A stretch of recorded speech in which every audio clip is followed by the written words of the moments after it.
خدا کی رضا چاہتے ہیں دو عالم، خدا چاہتا ہے رضائے محمد۔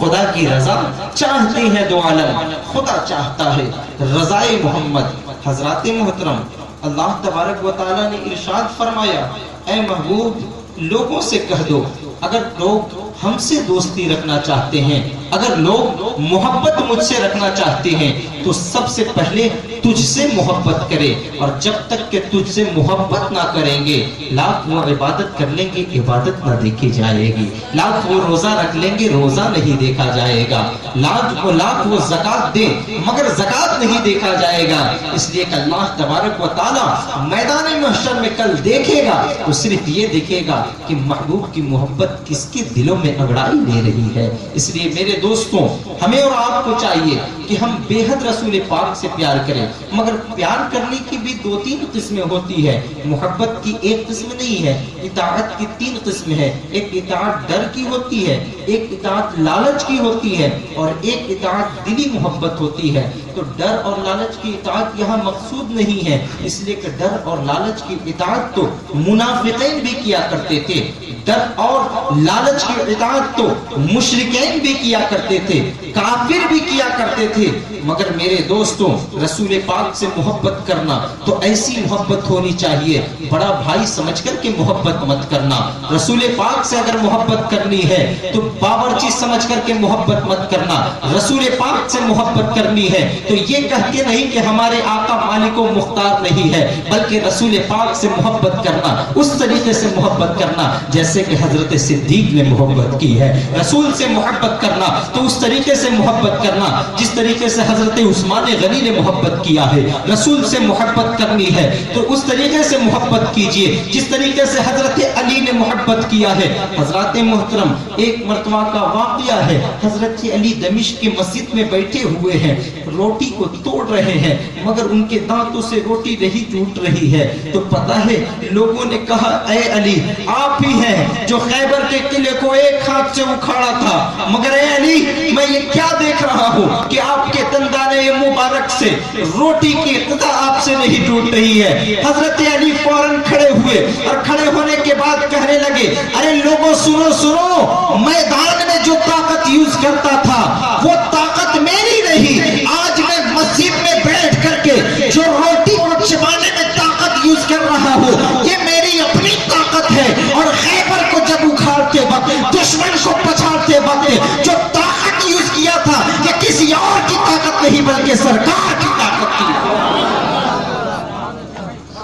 تو محبت کیجئے تو ویسی محبت ہونی چاہیے، مگر آج 100,000 افسوس، جس کا نام ٹیڑھا ہے، جس کے ہاتھ صحیح سلامت نہیں ہے، جس کے کان سننے میں ریٹائر ہو چکا ہے، جس کے پاؤں صحیح درست نہیں ہے، وہ بھی آ کر کے کہتا ہے رسول مجھ جیسے ہے، وہ بھی آ کے کہتا ہے رسول کو علم غیب نہیں ہے۔ ارے میں پوچھنا چاہتا ہوں یہ ادھیکار کس نے آپ کو دیا؟ ارے ہمارے رسول پاک صلی اللہ علیہ وسلم کو کس اعتبار سے لوگ کہتے ہیں کہ رسول کو غیب نہیں ہے؟ ایک شخص آیا اور آنے کے بعد کہا، حضور آپ یہ بتا دیجئے کہ رسول کو غیب ہے؟ میں نے کہا ہاں غیب ہے۔ اس نے بھرے مجمع میں للکار کے کہا کہ آپ کافر ہو گئے۔ میں تعجب کرنے لگا، کہا کہ جناب آپ بتاؤ کہ میں کافر کیسے ہوا؟ کہا کہ اچھا آپ یہ بتائیے کیا اللہ غیب جانتا ہے؟ میں نے کہا کہ ہاں اللہ غیب جانتا ہے۔ پھر کہا کہ کیا رسول غیب جانتے ہیں؟ میں نے کہا ہاں رسول بھی غیب جانتے ہیں۔ کہا کہ اللہ کی صفات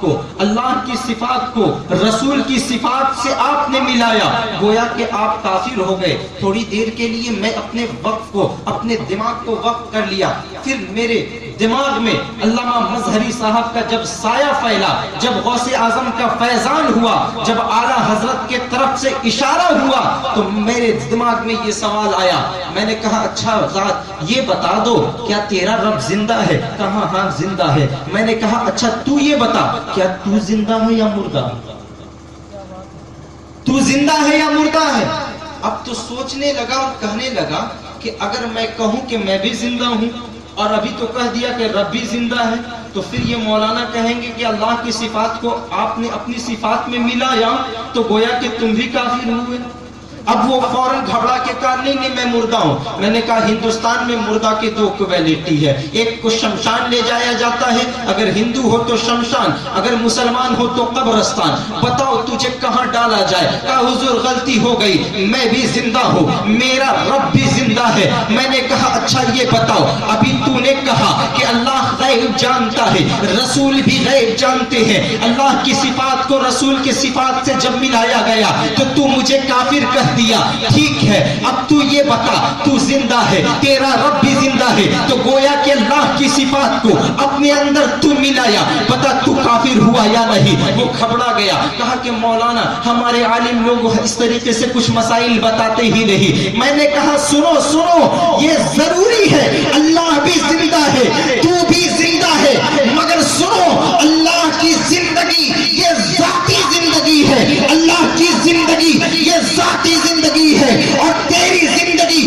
یہ عطائی زندگی ہے۔ تو اے مسلمانوں کان کھول کے سنو، ہمارے رسول بھی غیب جانتے ہیں، ہمارا رب بھی غیب جانتا ہے، مگر رب کا جو غیب ہے وہ ذاتی غیب ہے، اور محمد مصطفیٰ کا غیب یہ عطائی غیب ہے۔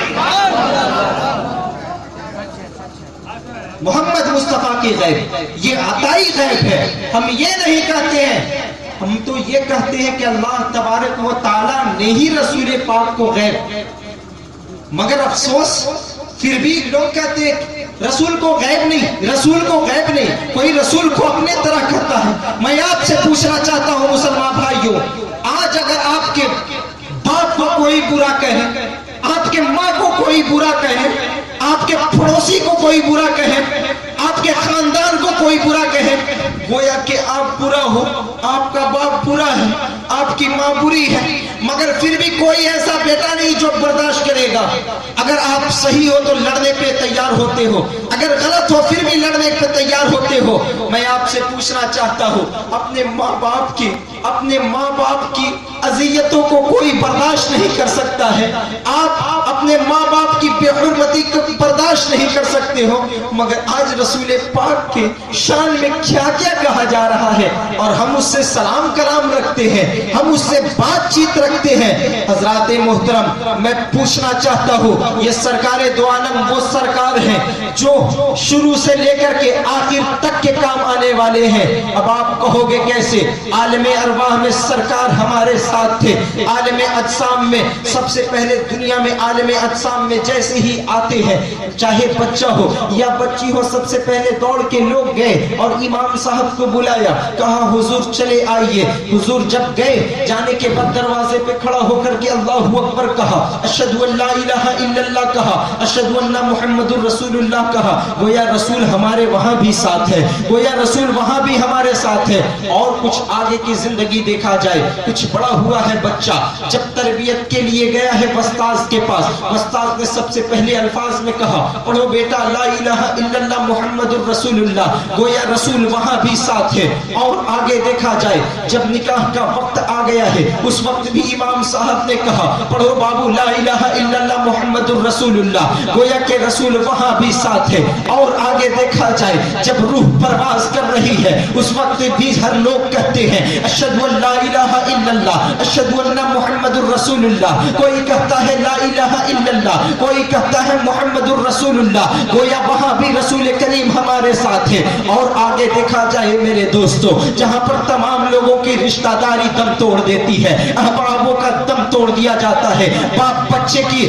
بچے کی شفقت کی دم توڑ دیتی ہے، وہاں سے دیکھا جائے، اب قبر میں دیکھا جائے، سب سے پہلے سوال جو ہوا من ربک کا، دوسرا سوال ہوا ما دینک کا، تیسرا جو سوال ہوتا ہے وہ کوئی اور سوال نہیں بلکہ یہی ہوتا ہے کہ یہ شخص کون ہے، یہ انسان کون ہے، یہ آدمی کون ہے، اس کے بارے میں تم کیا بولنا چاہتے ہو۔ تاریخ شاہد ہے مسلمان بھائیو، جب من ربک کا سوال کیا گیا ہے کہ تیرا رب کون ہے، جب دین کے بارے میں سوال کیا گیا ہے تیرا دین کیا ہے، مگر جب آخری سوال کی گئی ہے تو حضرات محترم کان کھول کے سنو، جب سوال ہوا تیرا رب کون ہے، بندہ اس کا اظہار کرے یا نہ کرے، کوئی شخص اگر یہ بتائے یا نہ بتائے کہ میرا رب اللہ ہے، جب دین کے متعلق پوچھا جائے تو کوئی شخص یہ بتائے یا نہ بتائے کہ میرا دین اسلام ہے، مگر جب سرکار کو پہچان لے گا تو غیب سے ندا یہ آئے گی کہ اس نے میرے محبوب کو پہچان لیا ہے،